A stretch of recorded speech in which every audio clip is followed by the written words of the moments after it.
It all started in the year of 2020. What I want to talk to you about today is how these difficult and important years of my life helped change the way that I believe about face-to-face communication. As soon as virtual school started, I was so happy that I could see all my friends in all my lessons.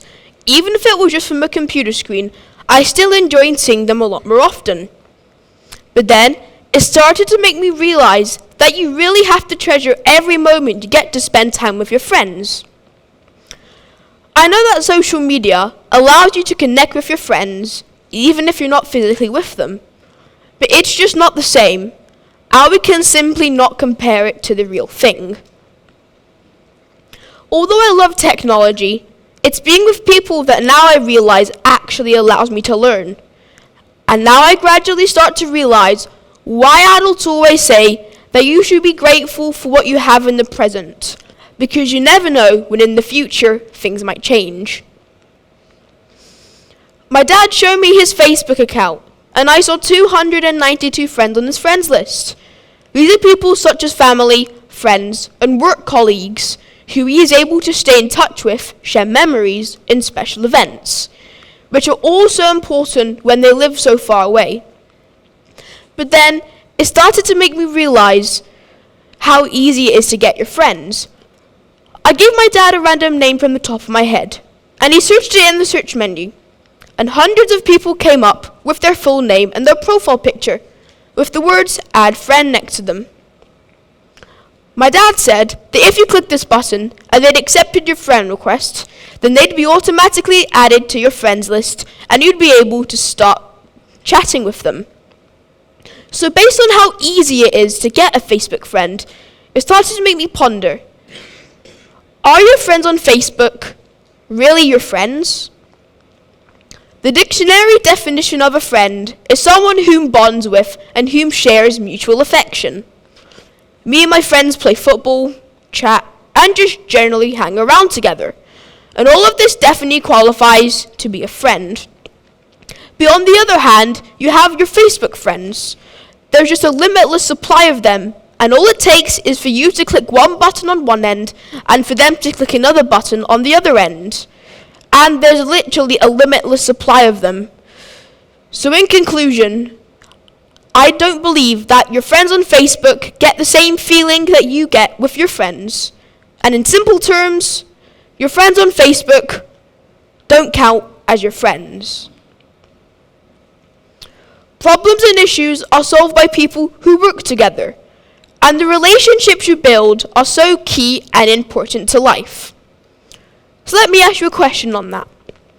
If you had an important decision coming up in your life, and you had two people offering you advice, which one would you listen to?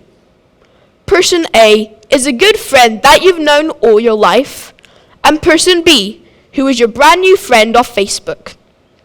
Now, the answer for me, and I believe many people in this audience, is person A, because they're your friend, you've known them, you've seen them, and when you see someone often, every time you see them, you start to trust their instincts that bit more. But on the other hand, with person B, they could literally be anyone, because they could be easily lie about their age, personal interests, and their hobbies. And this is what I believe to be one of the major challenges that us as a community face as we move into this 21st century full of open-mindedness, AI, and technology. But if you think that there's an easy way that we can solve this problem, and it is just to get rid of all our devices, well then maybe that could actually work. Maybe if we just put all our devices away, maybe that would solve all the problems. My mum tried a similar experiment where she put her phone in a drawer, and she said as soon as she closed the drawer's door, it was like closing a door away from social media. But she said when she just had her device around her, she said she still always felt that urge to pick it up and check her messages. And there are many ways that big companies around the world can do this. But one of the main reasons is because of the notification alerts. And it comes in a lot of wide varieties, such as the original ping, the vibrate, or just your favorite theme tune. But they all have the same meaningful purpose, to notify you when an app is trying to stay in touch with you, or your friends have changed your plans for your next get out together. But it's just human nature for us to want to keep it on, because it's so easy to turn off in settings, but we just want to keep it on because you want to stay notified about what's happening on our device. As my last teacher last year you used to tell the whole class, is that big companies like this can spend up to millions of pounds every year making their product, idea, or design as attractive and as enticing for us humans to pick up as possible. But the main answer from the original question that I believe in lies in one word: balance. Right now, we are imbalanced, and we need to reset and start again. Many ways that we can do this is to promote things such as phone-free Fridays and no technology days. All will spread the awareness, and we can all play our part. But in simple terms, you actually only have two choices in life: face-to-face or keyboard. You can be that person, the face-to-face person, that spends all their time in a human relationships, spending time in your weekends, hanging out with your friends, and having a really big and healthy social life. But on the other hand, you have your keyboard people, and those people just spend all their free time on their laptops, on their phones, checking their messages, and having a big group of friends in the virtual world, but not having any significant or meaningful friends in reality.